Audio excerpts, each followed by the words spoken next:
The world watched in awe, their eyes glued to screens and their hearts filled with anticipation, as Cardinal Luis Antonio Tagle of the Philippines, a man known for his humility and deep compassion, ascended to the papacy, becoming Pope Gregory XVII. This was not just a new chapter for the Church. This momentous occasion wasn't merely a transfer of power, it was a beacon of hope for many.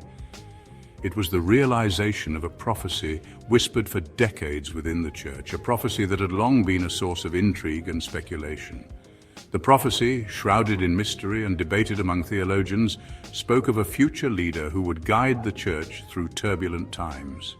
It found its roots in the final days of Pope John Paul II's papacy, a time of reflection and foresight. Some say a Filipino mystic known for her visions and spiritual insights shared a prophecy with the ailing pontiff, a message that would echo through the halls of the Vatican for years to come. She spoke of a smiling shepherd from the East, a figure of warmth and guidance who would lead the Church through a time of great change, a period of transformation and renewal. For years, the prophecy remained a curiosity, a tale whispered among seminarians and discussed in hushed tones by the faithful. It was a story that lingered in the background, a tale whispered among seminarians and discussed in hushed tones by the faithful. Yet its significance grew with each passing year, especially after Cardinal Tagle's meteoric rise through the Church's hierarchy. His journey was watched closely as he moved from one significant role to another, each step bringing him closer to the prophecy's fulfillment. His appointment as Archbishop of Manila was a pivotal moment. His elevation to the College of Cardinals marked another significant milestone, and his compassionate leadership style further fueled speculation. People began to see in him the qualities of the prophesied shepherd. This prophecy, however, was more than just a prediction of Tagle's papacy. It was a vision of a future fraught with challenges. It spoke of a time of great tribulation for the Church and the world. Natural disasters, social upheaval, and crises of faith were all foretold.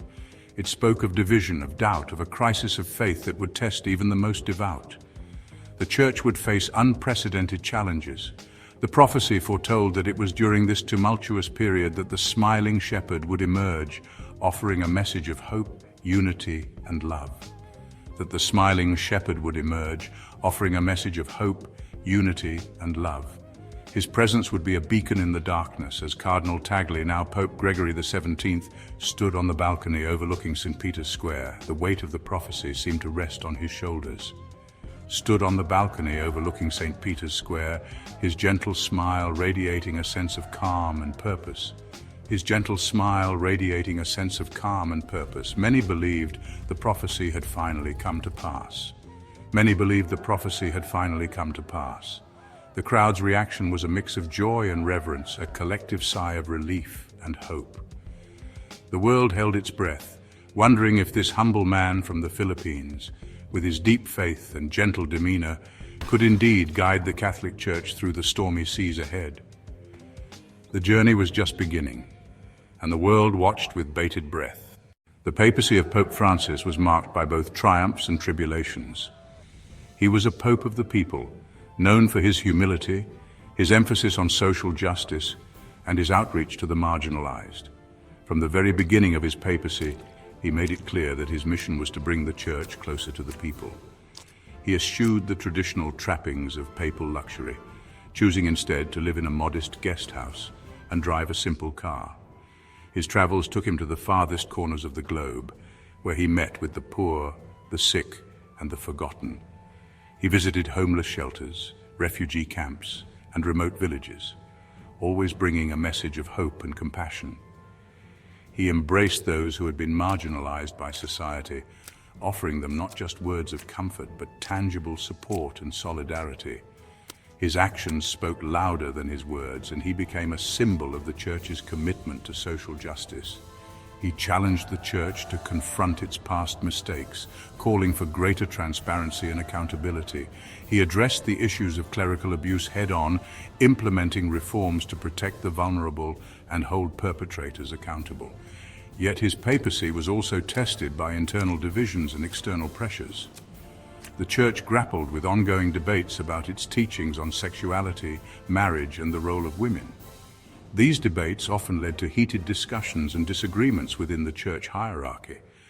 The shadow of the clerical sex abuse scandal continued to loom large, casting a pall over his efforts to reform the Church. Despite his best efforts, the scandal remained a painful and unresolved issue for many. The world outside the Vatican faced its own set of challenges: climate change, political polarization, and rising economic inequality. Pope Francis did not shy away from these issues, often speaking out on the need for environmental stewardship, social justice, and peace. By 2025, Pope Francis, now in his late 80s, found his health failing. The once energetic pontiff, who had seemed tireless in his mission, was visibly slowing down. His public appearances became less frequent, and he often appeared frail and fatigued. Rumors circulated about his possible resignation, whispers amplified by his decision to convene a consistory, a gathering of cardinals to discuss important church matters. The speculation reached a fever pitch as the date of the consistory approached. In a move that shocked the world, Pope Francis, in a simple yet profound ceremony, announced his resignation. Citing his advancing age and declining health, he expressed his desire to step down from the papacy and live out his remaining days in quiet contemplation and prayer. His resignation, a rare event in church history, sent shockwaves throughout the Catholic world. It was a testament to his humility, his willingness to prioritize the needs of the Church above his own, and a clear indication that a new chapter was about to begin. As the Church prepared for the transition, the legacy of Pope Francis's papacy was already being assessed. He had left an indelible mark on the Church, one that would be remembered for its compassion, its courage, and its commitment to justice. His final act, stepping down from the papacy, was a powerful reminder of the values he had championed throughout his tenure. It was a moment of profound humility and grace, a fitting end to a remarkable papacy. As the world watched, Pope Francis's resignation marked the end of an era and the beginning of a new chapter for the Catholic Church. His legacy would continue to inspire and challenge the Church for years to come. It was a testament to his humility, his willingness to prioritize the needs of the Church above his own, and a clear indication that a new chapter was about to begin. Luis Antonio Tagle's journey to the papacy was one marked by deep faith, intellectual brilliance, and unwavering compassion. Born in 1957 in Imus, Philippines, to a devout Catholic family, Tagle's calling to the priesthood was evident from a young age. He excelled in his studies, earning degrees in philosophy and theology before being ordained as a priest in 1982. His intellectual gifts were matched by his pastoral heart. He served as a parish priest, a seminary professor, and a bishop, always demonstrating a deep love for the poor and marginalized. His charisma, his ability to connect with people from all walks of life, and his genuine warmth made him a beloved figure in the Philippines and beyond. His appointment as Archbishop of Manila in 2011 thrust him onto the global stage. He embraced the role with characteristic humility and energy, working tirelessly to address the city's poverty, inequality, and social ills. He championed interfaith dialogue, environmental protection, and the rights of migrants and refugees.